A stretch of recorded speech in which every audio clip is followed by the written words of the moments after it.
बताइए। मैं science background से हूँ बेसिकली। ब्रैकेट तो बोलना भूल गए। सही मजे। हमारे व्यूअर्स सारे समझदार है, वे समझ गए। Okay, so go back to Vedas किसने कहा था? स्वामी दयानंद सरस्वती जी ने। ओके, थोड़ा और मेहनत की, थोड़ा अपनी गलतियां इंप्रूव की कि कहाँ गलतियां, कहाँ मिस्टेक की है हमने। बेसिकली हमारा कॉन्सेप्ट क्लियर होना चाहिए, चाहे वो यूट्यूब से हो, चाहे हम पेड क्लासेस ले रहे हैं, चाहे हम ऑफलाइन क्लासेस। मेरा ये मानना उसको एक बार जरूर पढ़ना चाहिए, बहुत हेल्प करती है वो। Hello everyone, welcome to student. तो सब में हमारे साथ है प्रतीक गर्ग सर, जिनका 2020 में जो एसएससी सीजीएल का एग्जाम हुआ था उसमें 225 रैंक आई थी, और जो अभी 2021 का रिजल्ट आया उसमें अराउंड 800 रैंक आई है। फाइनली ये होना चाहिए था कि सर की रैंक इंप्रूव होनी चाहिए थी और उनको होम किटार मिलना चाहिए था, बट अनफॉर्चुनेटली रैंक ड्रॉप हुआ क्योंकि सर जॉब भी कर रहे थे। तो सर की ये जो जर्नी है काफ़ी इंटरेस्टिंग है। साथ ही साथ जो सर की स्ट्रैटेजी हम वो भी जानेंगे, क्या बुकलिस्ट फॉलो करनी चाहिए और एसएससी सीजीएल के स्टूडेंट्स को तैयारी करते हुए किन किन बातों का ध्यान रखना चाहिए। तो आज हम इनसे इंटरव्यू करेंगे और ओवरऑल जर्नी इनकी शेयर करेंगे। सो अभी तक आपने चैनल को सब्सक्राइब नहीं किया तो चैनल को सब्सक्राइब कर लीजिए, इस वीडियो को लाइक करें। सर सबसे पहले आप अपना एजुकेशन बैकग्राउंड वगैरह बताइए। मैं साइंस बैकग्राउंड से हूँ बेसिकली। मैंने 12th अपने होम टाउन सोनीपत से की हुई है, और उसके बाद मैंने ग्रेजुएशन बीएससी की है और दिल्ली यूनिवर्सिटी से, और उसके बाद फिर हम अपना तैयारी में लग गए थे मुखर्जी नगर। ओके, जैसे कि आपने बताया कि आपका तीसरा अटेम्प्ट था 2021 वाला, और सेकंड अटेम्प्ट में आपको अच्छी रैंक मिली थी जो कि काफ़ी बेटर रैंक थी, और आप मिनिस्ट्री ऑफ फाइनेंस में भी जॉब भी कर रहे हो। तो थोड़ा सा इसके बारे में बताइए। एक्चुअली मेरा पहला attempt, my first attempt was 2019, जिसमें मैं टायर 3 के बाद बाहर हो गया था। तो लेकिन मतलब थोड़ा नहीं, बहुत ज़्यादा बुरा लगा था एक्चुअली। कि भाई फाइनल आके बिल्कुल एक लास्ट स्टेज पे आके तुम रह गए हो। लेकिन उसे एक तरह से मोटिवेशन के तौर पे भी ले सकते हैं कि हमें अब कुछ अच्छा करना है। मतलब कि अगली बार ऐसा ना हो कि हम रह जाएं। तो उससे थोड़ा इंस्पायर हुआ कि हाँ मेरे साथ के दोस्त लगे हैं, मैं भी लगूंगा। तो इसीलिए थोड़ा और मेहनत की, थोड़ा अपनी गलतियां इंप्रूव की कि कहाँ गलतियां, कहाँ मिस्टेक की है हमने, और उसके बाद फिर 20 वाला दिया, उसमें अच्छा स्कोर आया, अच्छी रैंक आई और यहाँ तक पहुँच पाए। ओके, जैसे कि आपने मुखर्जी नगर का जिक्र किया, तो मुखर्जी नगर में कब आए थे और कोचिंग क्लासेस वगैरह कहाँ से ली और कैसे स्टार्ट किया? मैं मुखर्जी नगर में कॉलेज के फाइनल ईयर में आया था इन 2019। एक मदर्स इंस्टीट्यूट था यहाँ पे पहले, तो मैंने वहाँ पे कोचिंग ली थी, और सारे सब्जेक्ट की? हाँ, सारे सब्जेक्ट की कंबाइन कोचिंग होती है। तो हमने सारे सब्जेक्ट की कंबाइन कोचिंग ली थी। फिर उसके बाद फिर हम लाइब्रेरी में अपना पूरी कोचिंग करने के बाद लाइब्रेरी में जाके अपना तैयारी करी। ओके, सो हर स्टूडेंट आजकल ये सोचता है कि हम एक बार कोचिंग ट्राई करनी चाहिए, और अदर देन अब तो यूट्यूब, गूगल जैसे ऐसे प्लेटफॉर्म है, अगर वो क्लासेस नहीं भी ज्वाइन करेंगे तब भी वे इजीली एग्जाम्स को क्रैक कर सकते हैं क्योंकि यूट्यूब पे सारी गाइडेंस अवेलेबल है। तो क्या लगता है आपको, कोचिंग आज के टाइम पे कितना हद तक सही है लेना? क्योंकि काफ़ी स्टूडेंट का फाइनेंशियली बैकग्राउंड इतना अच्छा नहीं होता कि वो दिल्ली में आकर तैयारी करें, पढ़ें, या फिर उस तरीके से। मेरा मानना एक्चुअली ये है हमें अपने कॉन्सेप्ट क्लियर करना है। बेसिकली हमारा कॉन्सेप्ट क्लियर होना चाहिए, चाहे वो यूट्यूब से हो, चाहे हम पेड क्लासेस ले रहे हैं, चाहे हम ऑफलाइन क्लासेस ले रहे हैं। बेसिकली हमारे कॉन्सेप्ट क्लियर होने चाहिए।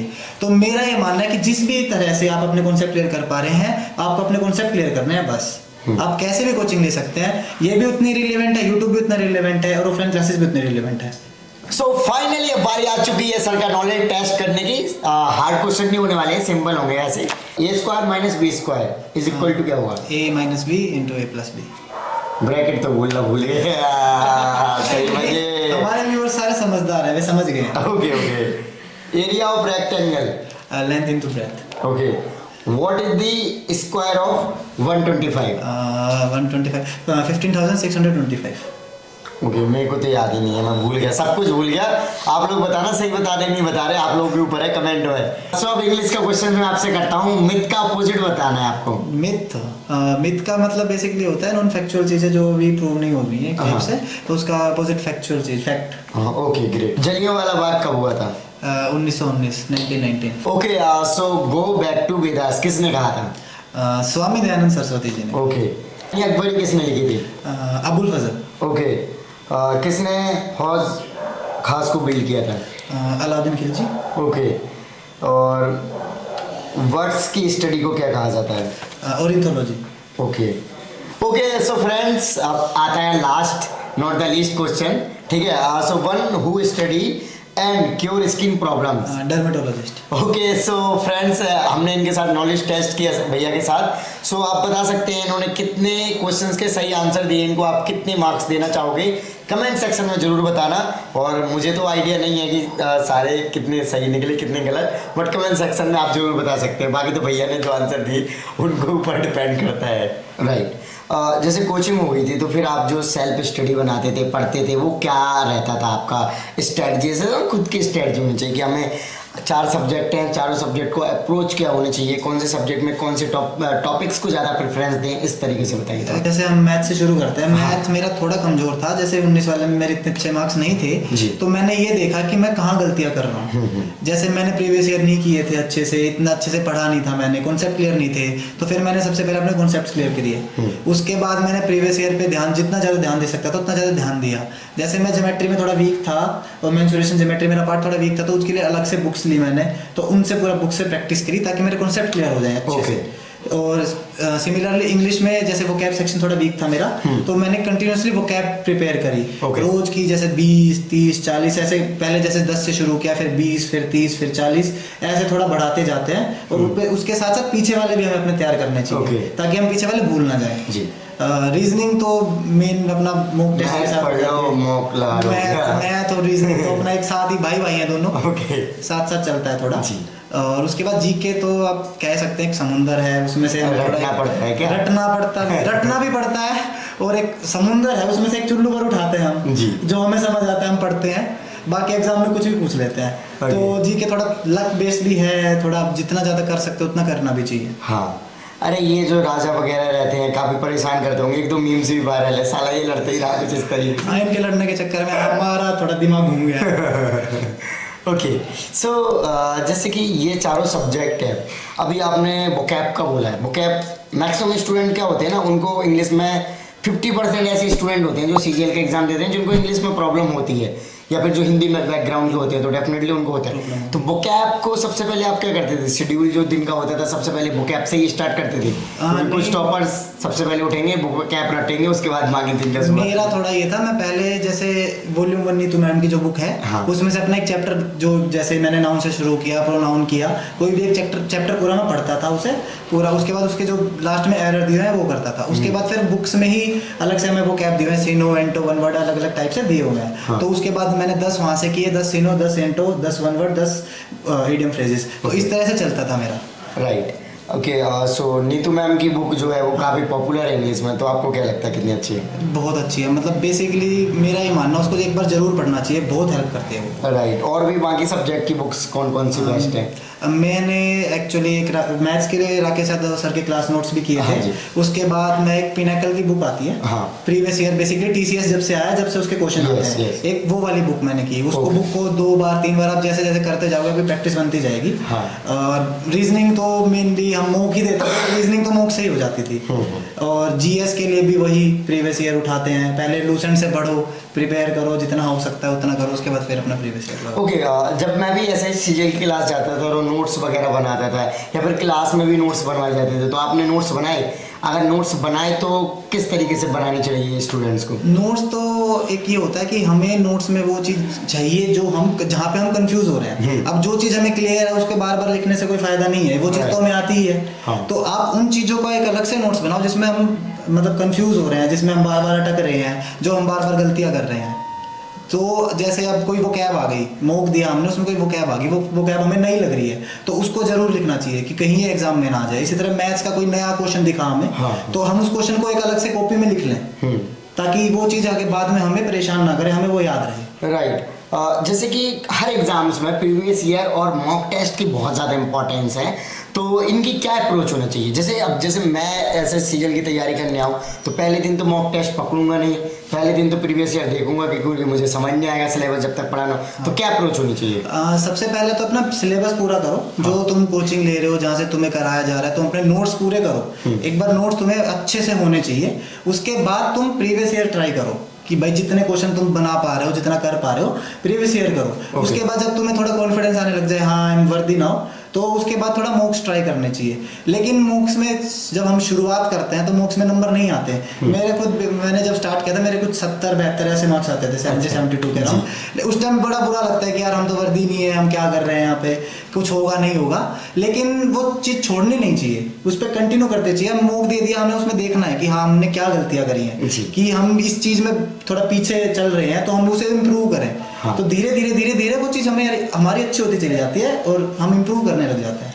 ओके, सो अगर मैं आपसे कुछ टिप्स एंड ट्रिक्स पूछूं, आपने जो चाहे वो वोकैब को याद करने के लिए बनाई हो या फिर रीजनिंग की ट्रिक्स हो, मैथ की हो या फिर जीएस को, तो कोई एक फेवरेट ट्रिक्स हो जो कि आपको एग्जाम में सक्सेस दिलाने में बहुत मदद करे? मैं वोकैब याद करता था ट्रिक से, जैसे कोई वर्ड बना लिया हमने, जैसे एक वर्ड है एब्स्ट्रूज, उसमें थोड़ा साउंड बन रहा है, अब तू रूस गई। अब तू रूस गई उसका मतलब होता है हार्ड टू अंडरस्टैंड। तो एब्स्ट्रूज में अब तू रूस गई इज हार्ड टू अंडरस्टैंड, कि मेरा समझ नहीं आ रहा अब तू क्यों रूस गई, इस टाइप से।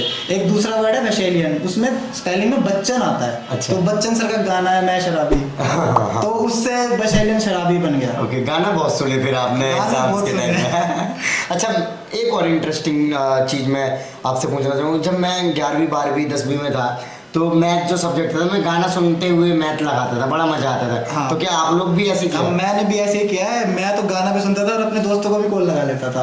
कॉल पे बात चल रही है और मैं मैथ सोल्व कर रहा हूँ नीचे, उसमें बड़ा मजा। नोट्स बनने में ज्यादा मजा आता है जब सवाल लगाते हैं, यार मैंने जब सवाल कमा लिया ये, क्वेश्चन चलते जाते जब बड़ा मजा आता है, हो रहे लेकिन फिर एक बार अटक गए फिर दिमाग खराब होता है, फिर बंद ही कर देते, उसके बाद ऐसे होता है, फिर बंद हो जाता है, वो कह रहे हैं क्या कर रहे हैं ये, कुछ नहीं होना जी। अच्छा, एक चीज़ और आपने बताई थी कि आपके जो जितने भी स्कूल फ्रेंड थे, करीब आप 7-8 लोगों का ग्रुप था, ऑलमोस्ट सभी सिलेक्ट हो गए हैं। तो क्या कॉम्बिनेशन रहता था पढ़ाई के साथ, जैसे कहते हैं ना फ्रेंड सर्कल होने चाहिए, फ्रेंडली कंपटीशन मान के चलो इस चीज को। हाँ। कि भाई हाँ मुझे अच्छा करना है, हम सब एक दूसरे के साथ फ्रेंडली कंपटीशन था हमारा। कि हाँ भाई उसने भी लिया जो मैं भी लूंगा, तो इस चक्कर में हम सारे मिले।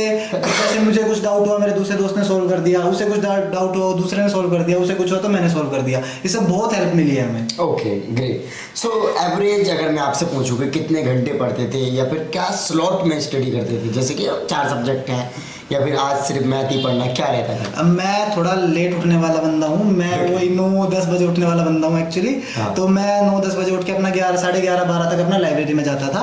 उसके बाद 12:30 से 8, साढ़े 8 तक का हमारा लाइब्रेरी का पूरा टाइम होता था। तो उतनी देर में हम प्रिपेयर करते थे, बीच में लंच वगैरह थोड़ा हम जैसे दोस्त थे तो मजाक मस्ती चलता था, मेरे हिसाब से वो भी जरूरी है। हाँ। ताकि तुम थोड़ा बस एक पढ़ाई में ना घुस के, उसमें थोड़ा ये होता है ना बंदा टेंशन में चला जाता है, पढ़ाई, तो थोड़ा वो दोस्त होना, फ्रेंड सर्कल होना भी एक टाइप से जरूरी होता है। तो जैसे मैं अब लाइब्रेरी गया, पहले मैंने इंग्लिश करने के बाद फिर थोड़ा वहाँ 1 घंटा 2 घंटा बेसिकली इंग्लिश होती थी, सारे कॉन्सेप्ट क्लियर हो जाते हैं उसमें। वो कैब करो तुम अपना, अगर करना चाहो तो प्रीवियस ईयर के सेट्स भी कर लो, अपना चैप्टर रिवाइज कर लो, उसके बाद फिर अपना जीके के बाद फिर अपना लास्ट में मैथ। हाँ। रीजनिंग हम इतना मैं इतना ध्यान नहीं देता था, रीजनिंग तो मेरे को यही था कि भाई मॉक्स होंगे तो मॉक्स के साथ दे दूंगा। हाँ। तो रीजनिंग तो ऐसे ही चली गई अपनी। अच्छा, अब एक और इंटरेस्टिंग सवाल, जैसे कि आपका जब फर्स्ट अटेम्प्ट में नहीं हुआ था तो आप काफ़ी डिमोटिवेट हो गए थे, तो उस टाइम पे क्या करते थे यार, क्या रिग्रेट फील होता था कि क्यों नहीं हुआ, क्या गलती लग रही है अपनी?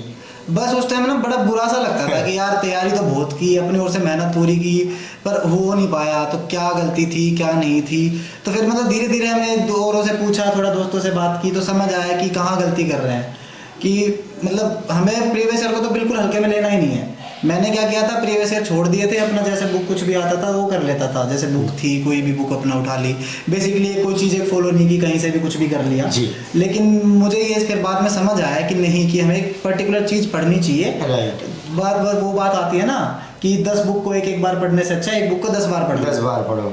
तो फिर वही किया हमने कि एक बुक को बार बार किया, जैसे पिनैकल थी वो बार बार रिपीट की हमने। कितने बार करते होगी एक बुक? पिनैकल 3-4 बार तो मिनिमम आराम से, एक बार करने में टाइम।